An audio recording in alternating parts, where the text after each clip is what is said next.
What's up everyone, Adam from FWCI. This is our Flag Means Death Series 2, Episode 8, Merman. Are we going to see Ed as a merman in this one? Because Ed and Steed have kind of flipped. Steed now wants to be the bloodthirsty pirate. Ed now just wants to be a man of peace and of manners and of communication and things like that. Steed's really taken a turn since he killed Ned Lowe. Now, if you want a full-length version of this reaction, go to patreon.com/FWCI. Make sure you subscribe here on YouTube as well. Looks like we're going to be going after the British. I don't know who we're going to bring back for this. And again, I don't know whether or not the show had been renewed at the time of this episode going up. So we might get a frustratingly open-ended finale, or we might get something that, you know, very quickly wraps up everybody's stories because they knew that they weren't coming back. I know that there was a season 3 written, and people are trying to get Netflix to, you know, take it on and make it, but I haven't seen anything about that, and that makes me wonder that we are going to get a very open-ended finish to this series. But I'm keen to see what happens with all of the gang. Olo, Jim, Archie, Frenchie, Fang. Where's Buttons? Where is Buttons? Flying around the ocean like a seagull, maybe? I think we're going to get Buttons in this episode. We would have to, surely. And I think the episode probably wants you to forget that he's out there somewhere, but I don't forget those things, like Buttons. I do miss his...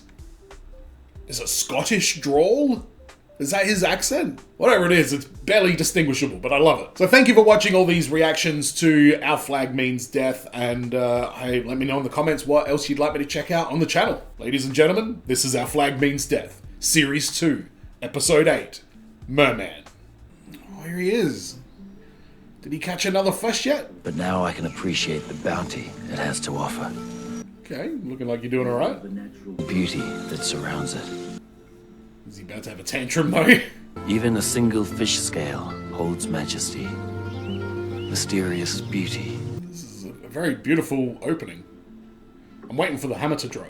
So many fish, and without really even trying. Oh. Where are you? Where are you? Where are you? Their simple lives and show me their simple ways. Whoa. Sit on your ass all day. He can't catch any fish, can he? You did say you could fish. I said I caught a fish once. You calm down. Get off me, You pop calm down. You control your pop-pop. Control your pop-pop. Stop calling me Pop Pop. Stop calling me Pop Pop. Put that fish onto yours. Oh my god. Pop-pop. Pop Pop is furious at this. Really? Here's a boat. Now go catch us a fish. Never good at anything. Go and do that, you bum. Wow, so they clearly don't know who the hell he is. Looking pretty rough there. Little Prince Richard could have pulled this off. Then you want half a brain. And Oliver knows. Watching your drinker.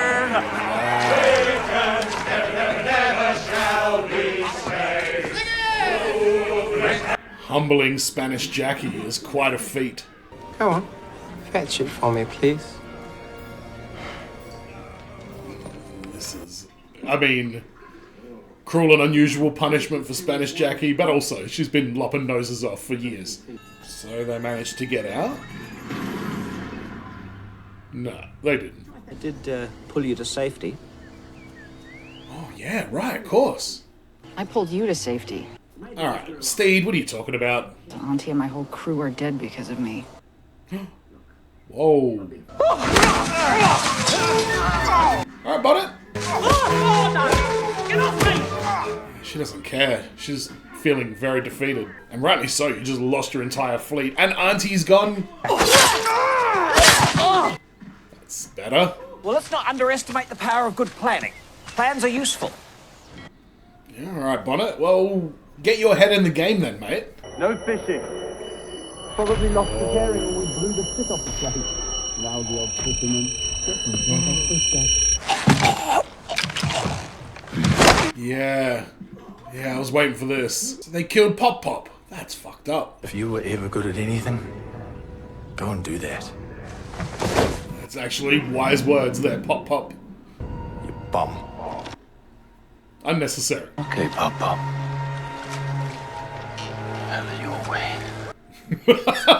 Jesus. Where the fuck is that? I thought he chucked that out in the middle of the goddamn ocean. Whatever. It's the final episode. Let's just go with it. The Kraken has risen. Where is Izzy right now? That's not what he did, you twat. Here's Izzy. And you're... Pinocchio? So I have time for a drink with a legend. Okay, where's this going? The great Israel Hands. His name's Israel? I've always thought you were underrated. Agreed. It's about finding the family to kill for when you're so long dead. It's dark, Izzy. But I get it. Alright, Spanish Jackie. I don't know what your plan is, but I'm here for it. Dear Ed, I long for you. They found this? But I write these letters daily. Hang on, is that the two that Ed just killed? Some blokes are all unbothered about a guy called Ed. Oh! And how does Blackbeard feel about this? You wrote me a lovely letter! I don't understand if that was an angry or happy response. Oh god. Speak for yourself. I bet they enjoyed filming that scene. Running up a hill of sand. Oh, here we go.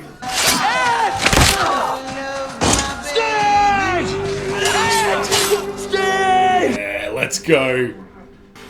Look at these two insane bastards just murdering to get to each other. You're in the middle of a war, guys. You weren't a dick. Life's a dick. Yeah, well, that is true, but let's get back to the killing. Otherwise, you're going to be the one dying.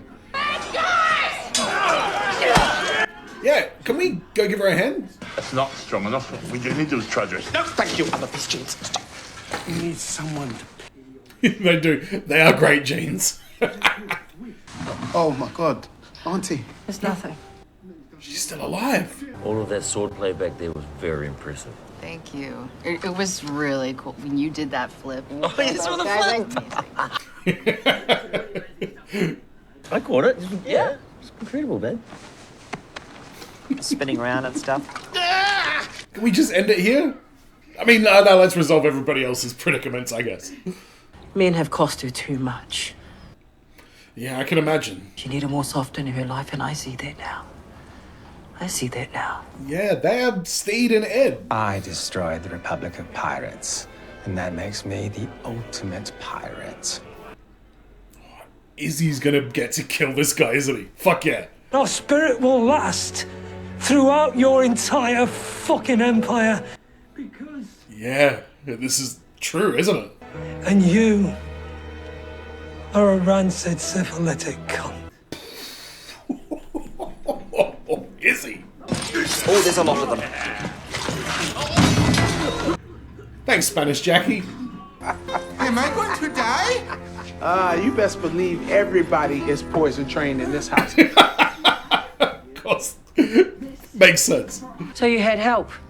Soft, Auntie. Huh? Soft. Yep. Good. Job.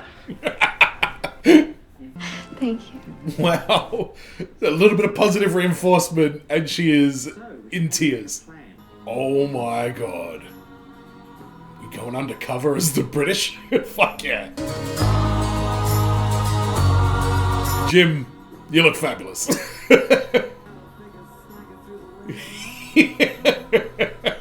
Oh, Spanish Jackie's joining as well. Frenchie. Fang! This is a great way to recap everybody right here. The operation's over now, so we're just gonna head back to the ships, please. Nothing sus about this. They're pirates! What? No. Fang, you beast. Okay, why did Izzy need to take a bullet though? I'm fine, fuck off! But actually, you did get shot, Izzy, so are you okay? I don't like this. I'll take care of it. Right, let's get bandages. Yes, Captain. Great bonnet to judge. I'm definitely flogged. You apologizing for? I should be the one who's apologizing. I fed your darkness. He used to apologize for nothing as well. For years I acted well, even though I knew you'd outgrown. So you can't go. You can't leave me. Izzy's had a long 2 seasons of the show. Just be. Izzy, that is heartbreaking. Man. Up in the kingdom. Oh, fuck, that hit hard. Is that the antler from the, or the leg from the thing on the ship? Well, that's that then. He was a good one. Tense. Very intense. I think we'd be good together. Kick a lot of ass. Okay. The Pirate Queen, Blackbeard. And we'll need you too, Bonnet.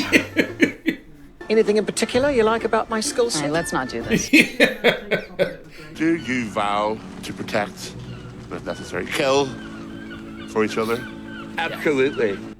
Now, of course, they got engaged. In the event of your grisly death or dismemberment. Thanks, Fang. You are officially matey. Well done. You may now slash each other's faces. Oh. We can kick. Okay. Everybody is just on the boat together.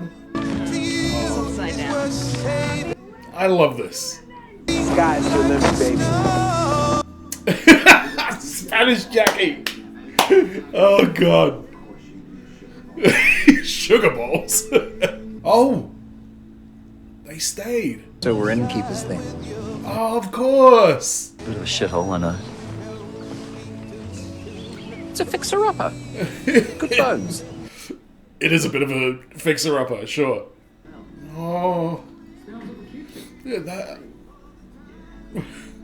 Button! Oh, good God. Alright, what are we doing? Oh, this is back to when we're trying to break out. 3 you pop, sweetheart. Hey, suck your bum in. Think thin. Do it.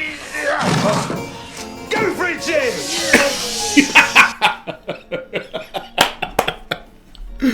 Oh, man. That was... Oh, my God. What an ending for a Series 2 finale.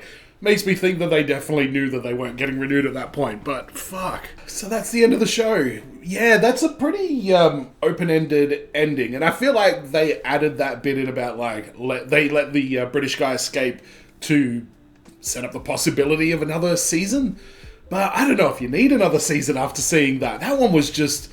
It was just so... They wrapped it up in a very, very quick, but very satisfying way. I love the crew of the Revenge.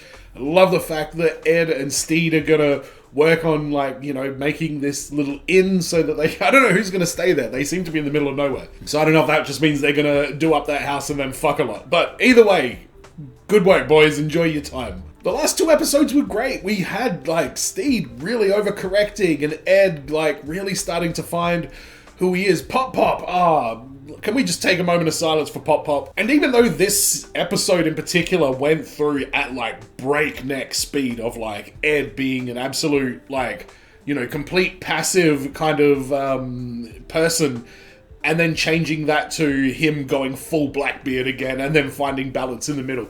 A lot happened in this episode, and again, I think that was for the purpose of wrapping up the actual thing. Like, him finding that love letter just randomly on the beach and just coming into frame while those guys were mocking him. I don't know if that was always supposed to be how they paid off the love letter in the bottle, but it was definitely kind of comedic in a way because, yeah, you didn't realize how in danger those guys were as they were mocking this very, very sweet gesture. So many characters that we got to meet on this series that I enjoyed, but I feel like the real message of this show in many, many different ways is acceptance, it's being non-judgmental, it's just allowing things to be, I guess. Like, a lot of people like to have control over what they're doing. You know, Ed, Blackbeard, I guess, early on was very much in control of everything. I don't do this, I don't do that, da-da-da-da. He's really, like, found this incredibly serene kind of state of mind, which is a really beautiful thing. And I feel like Taika gets a lot of criticism, and I don't know if I can say that I relate to this in some kind of way, but when you're a creative person, often you feel like a bit of an outsider. You always feel like, this idea is bad, people aren't going to like this, and it's not from a self-deprecating kind of thing. It's just from the fact that you never know what's going to work and what isn't going to work. And I felt like the conversations that Ed has with Pop Pop and Izzy Hands towards the end is kind of sort of relaying that sort of thing. Like, what you do, you need to do it well. Like, go do the thing. I don't know, there's just something about the way those conversations went that just sort of felt like it was being him speaking to himself in a way. I'm not explaining this well, but ask me what questions you have about this in the comments and I'll do my best to explain it further. Olu, I guess Zheng Zhao and Olu are an item now, and then you've got Archie and Jim, but I'm sure all four of them are getting together, have a big old fuckfest every now and then. Sharing a room, I'm sure. But obviously it was the death of Izzy Hands that really got me the most.